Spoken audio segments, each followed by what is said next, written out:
Aper, la marque de vêtements qui respecte votre identité. En vente exclusive sur aper-mode.com. Présente Sud Radio Berkov dans tous ses états. Le fait du jour. Oui, Charles Trenet, 12 France, où la dette publique a progressé depuis 1980 de 20% à 110,6% de PIB, soit 3100 milliards de mots. 3000, c'est à 3 trillions 100 milliards d'euros. 12 France, où la chute de la démographie continue de plus belle. 12 France, où la diminution de la productivité, chômage permanent, double déficit commercial, 100 milliards d'euros. Et le déficit public, 5,5% du PIB. Mais 12 France, puisque Bruno Le Maire, qui a écouté Charles Trenet, tend la main aux oppositions. Et que dit Bruno Le Maire, le ministre de l'économie, que le monde nous envie, puisque, rappelez-vous, il a réussi à mettre à genoux l'économie russe, comme il l'avait promis il y a un an, dit: je tends la main à tous les parlementaires de l'opposition qui souhaitent rétablir les finances publiques. Bonjour Nicolas Bavrez. Bonjour. Vous êtes historien, vous êtes économiste, vous êtes avocat, vous avez écrit plusieurs livres et remarquables. Le dernier, le plus récent, Démocratie contre empire autoritaire, aux éditions de l'Observatoire en 2023. Vous aussi, vous avez envie de souhaiter rétablir les finances publiques. Est-ce qu'on en prend le chemin ? On n'en prend pas du tout le chemin si on en juge par les déclarations du président de la République qui a dit que nous n'avons pas de problème de dépenses excessives mais de moindres recettes. Et venant du président de la République, ça acte le déni complet de ce qui se passe. Et aujourd'hui, ce qui se passe, c'est un vrai dérapage. Donc, il est bien vrai que la crise des finances publiques françaises est ancienne. Le dernier excédent, il date de Georges Pompidou. C'est 1973. Donc, nous avons plus de 50 ans. Voilà. Plus de 50 nous ans, avons aligné 50 ans de déficit. Mais aujourd'hui, ce qui est frappant, c'est qu'il y a une vraie perte de contrôle de ces finances publiques. Il y a une perte de contrôle du déficit à cause des dépenses, contrairement à ce qui a été dit, ouais. Et surtout une explosion de la dette dans un moment où les pouvoirs publics français sont partis de l'idée que la dette serait soutenable parce que les taux d'intérêt étaient réels ou négatifs. Or, aujourd'hui, ce qui est d'ailleurs normal dans un système économique en régime de croisière, nous avons des taux d'intérêt qui sont des taux d'intérêt réels. En fait, quand est-ce que, pour les économistes, la dette devient insoutenable? Dans ce qu'on appelle la croissance nominale, donc la croissance réelle plus l'inflation, devient inférieure au taux d'intérêt. Or, nous y sommes. En 2024, la croissance sera autour de 0,7%.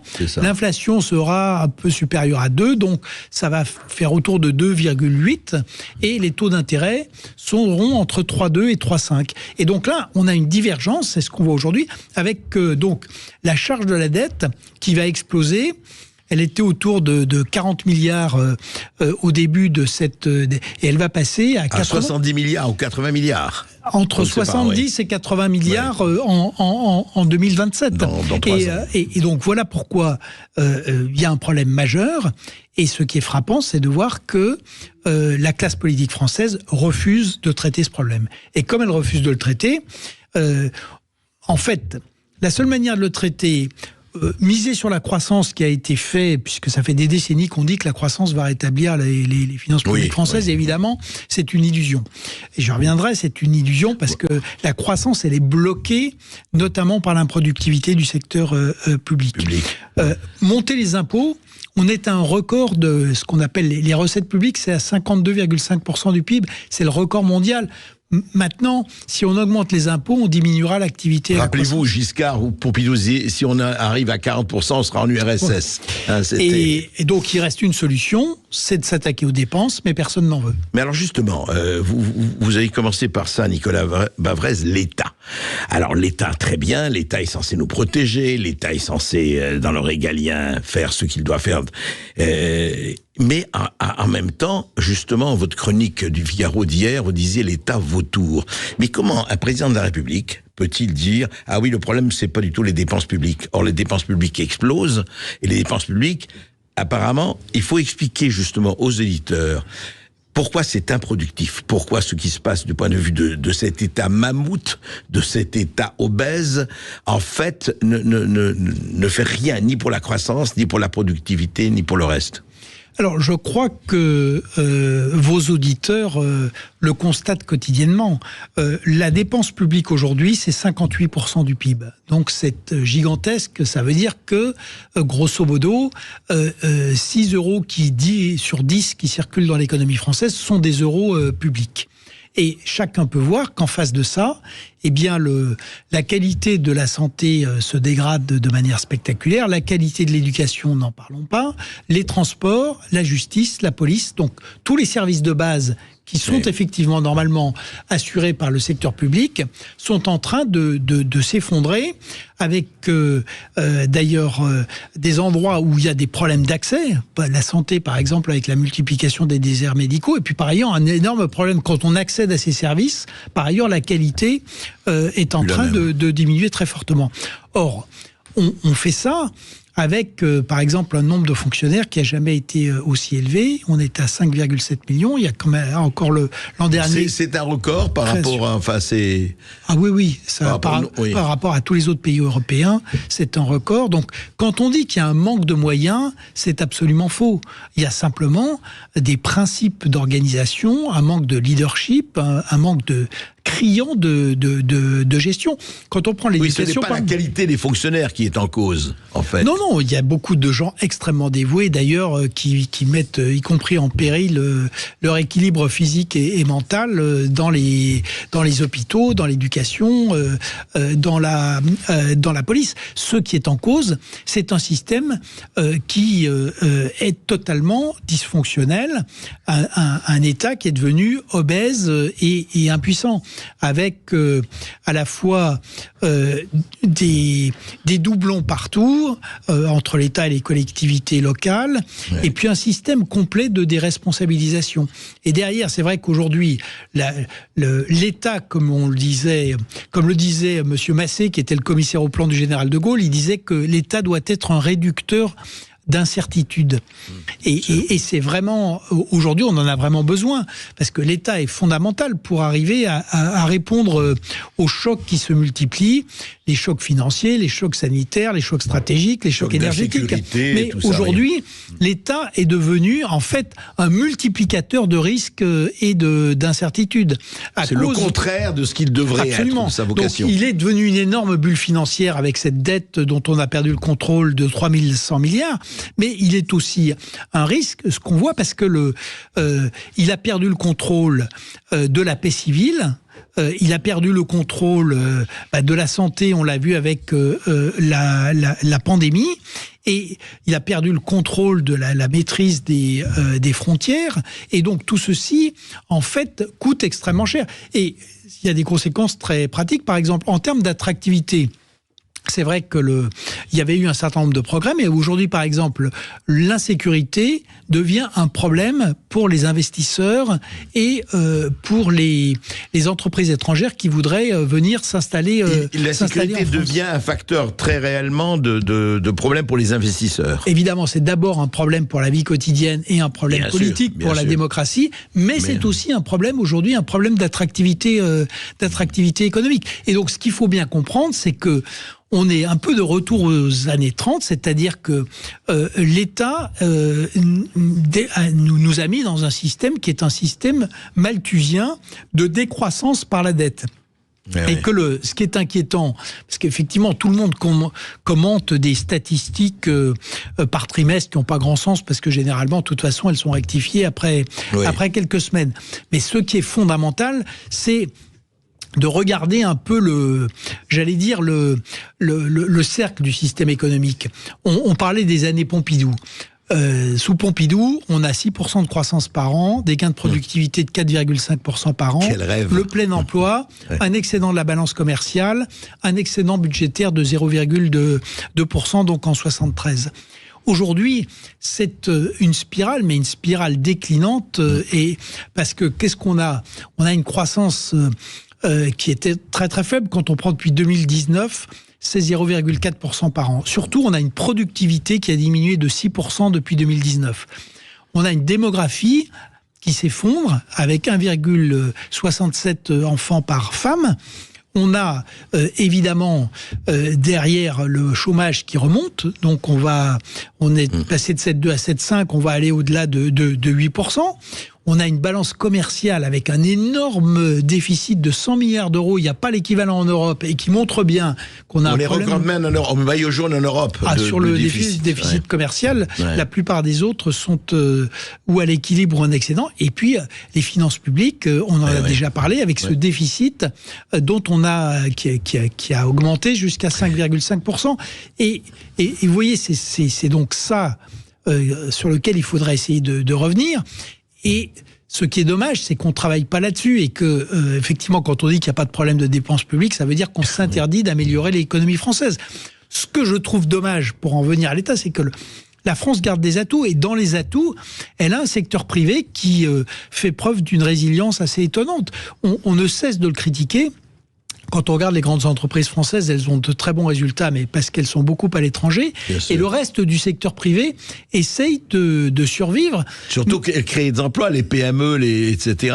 Voilà. Et donc, on a des atouts, on a du capital humain, parce qu'il y a des gens très compétents dans ce pays et qui sont volontaires et travailleurs. On a de l'épargne, on a des infrastructures, on a des pôles d'excellence dans le secteur privé surtout, parce que le public est en train de décrocher.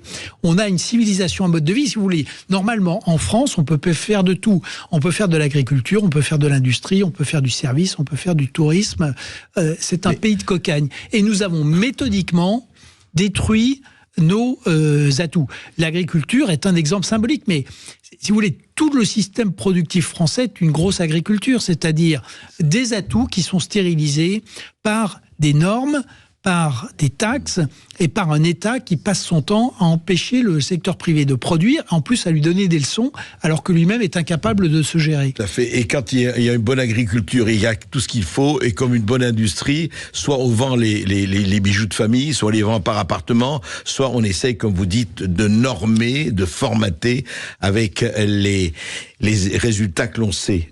On va continuer avec Nicolas Bavrez après cette petite pause. À tout de suite. Et puis vous restez avec nous, 0826 300 300. Nous sommes ensemble jusqu'à 14h. À tout de suite sur Sud Radio. Sud Radio. Sud Radio. Parlons vrai. Parlons vrai. Sud Radio. Parlons vrai. Ici Sud Radio. Les Français parlent au français. Les carottes sont cuites. Les carottes sont cuites. Sud Radio Berkov dans tous ses états. Et nous sommes toujours avec Nicolas Bavrez, historien, économiste, avocat, essayiste et auteur de Démocratie contre empire autoritaire aux éditions de l'Observatoire, son plus récent livre. Nicolas Bavrez, on voit tout ça et on se dit, c'est vrai, on n'a pas envie d'être des prophètes de mauvais augure, on n'a pas envie de jouer les Cassandres, mais en même temps, on peut pas non plus masquer le réel, parce que c'est votre travail depuis plus de 25 ans déjà, notamment, mais on a envie de dire, écoutez, qu'est-ce qui se passe ? Est-ce qu'on vit dans des mondes parallèles entre des gens qui essayent de déchiffrer le réel et de dire le réel et de dire les faits, et des gens, des princes qui nous gouvernent, de quelque tendance politique qu'ils soient, hein, c'est pas une question de droite, de gauche, de centre et ailleurs, qui font comme si de rien n'était. Qu'est-ce qu'on peut faire ? Vous savez, Marc Bloch, face à la débâcle, a écrit un livre qui s'appelait « L'étrange défaite ». Et je crois que nous vivons exactement la même chose aujourd'hui, c'est-à-dire une étrange défaite. Comme on l'a dit, c'est un pays qui a beaucoup d'atouts, et c'est un pays qui saccage systématiquement ses atouts et qui détruit son avenir. Je crois qu'il y a il y a un déclin du courage, et effectivement, il y a un refus de considérer Solzhenitsyn, effectivement, le discours d'Harvard. Quand on voit aujourd'hui, si vous voulez, toutes les démocraties connaissent des trous d'air, et donc on n'est pas les seuls, mais on doit constater que aux États-Unis, il y a eu des capacités de réaction. Il n'y a qu'à voir aujourd'hui, les États-Unis sont en train de se réindustrialiser, et Biden fait une démonstration d'intelligence stratégique sur différents fronts, en réengageant son pays, à mon avis, de manière plutôt efficace, mais aussi responsable. On a vu que l'Allemagne, au début du siècle, du 21e siècle, qui était en mauvaise position, a fait l'agenda 2010. Elle a reconstruit un système, alors qui aujourd'hui est aussi en crise. Il est en crise, En Europe du Nord, on a des États qui se sont remis très profondément en question. Ils se sont désendettés. Ils ont rétabli, ils ont construit des politiques à la fois de compétitivité, des politiques également de reprise de contrôle de leurs frontières, et ils réarment. Par exemple, un pays comme la Suède, pacifique, est rentré dans l'OTAN, a rétabli le service militaire pour faire face à la menace russe. Donc, il y a des remises en question extrêmement profondes. Mais que constate-t-on là-dedans? C'est que ça part déjà par le fait d'accepter la vérité, de faire le constat sur la situation réelle du pays. Ensuite, dans une démocratie, il faut qu'il y ait un débat. Pourquoi ne fait-on pas, pourquoi les princes qui nous gouvernent ou qui nous ont gouvernés ou qui aspirent à le faire ne font pas ce constat? Parce que je crois que c'est un pays qui a été vraiment corrompu par la démagogie et que malheureusement, de fait, le cœur de la démagogie aujourd'hui, c'est l'État et c'est le secteur public. C'est vraiment l'endroit où on refuse le réel. Le secteur privé a ses qualités, ses défauts, mais de toute manière, il a un principe de réalité qui s'applique à lui avec le fait de ça.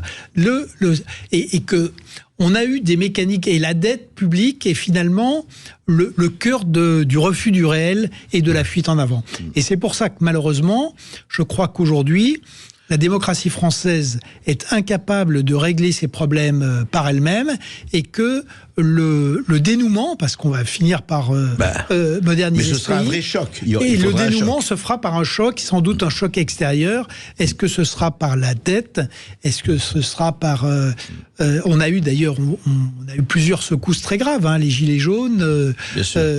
Mais par les affrontements aussi, à votre avis, est-ce qu'on évitera, ça me paraît difficile, est-ce qu'on évitera effectivement les terrifiants pépins de la réalité, comme disait Jacques Prévert? Quand on regarde ce qui s'est passé parce qu'il y a une autre idée, c'est que les pays développés ne font pas faillite. Et en fait, c'est faux. On a vu que la dette en Grèce a amené un défaut. Je rappelle que la Grèce, le PIB a diminué de 29%, le chômage est monté au tiers de la population active, c'est-à-dire l'équivalent de la crise des années 30. On a vu qu'en Italie... Et ça peut nous arriver à nous. Et l'ajustement ne sera peut-être pas aussi violent, mais ça peut évidemment nous arriver. C'est arrivé à l'Italie, c'est arrivé au Royaume-Uni en 2022, et le Royaume-Uni est toujours sur la surveillance des marchés. Donc l'idée que la France est hors d'atteinte parce qu'il y aurait une garantie allemande, parce qu'il y a l'euro, parce que... Oui, il y a des protections qu'on fait qu'on a pu aller dans cette position et se mettre dans cette position complètement déraisonnable. Mais croire que ça va durer l'éternité, c'est une énorme faute. Et derrière, il y aura une crise qui sera une crise non seulement économique et financière, mais une crise politique et sociale très grave, avec de vrais risques de violence. Donc c'est pour ça que c'est vraiment inexcusable que nous soyons incapables de traiter aujourd'hui nos problèmes. Vous savez, c'est Pierre Mendès France, qui n'était pas un homme de droite et qui disait que les comptes en désordre sont la marque des nations qui s'abandonnent. La France aujourd'hui est une nation qui s'est abandonnée, et donc il faudrait vraiment appeler un sursaut pour lequel on a les atouts, mais il manque que l'essentiel, c'est-à-dire la volonté. La volonté, le courage et l'incarnation. Merci Nicolas Barbaz. Merci beaucoup. Merci d'avoir été avec nous. On rappelle votre livre Démocratie contre empire autoritaire aux éditions de l'Observatoire.